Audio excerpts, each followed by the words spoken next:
The next couple of steps deal with practice or sample test or take-home test and its solution, which is posted under the sample test link. You click on that, it brings up the website.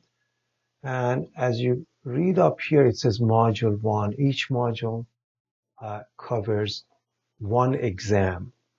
So we have examples, we have PowerPoints, as well as the video lecture for PowerPoints. Although they can be accessed through multimedia library of MyLab and Mastering, it's better organized here, and it includes video lectures. So I highly recommend you check them out here.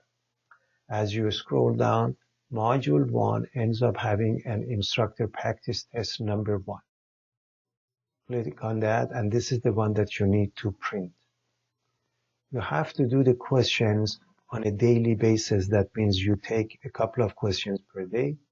You get ready for the exam. And finally, video solutions are posted here. Make sure you consult your answers and compare them with the video solutions to be on the safe side.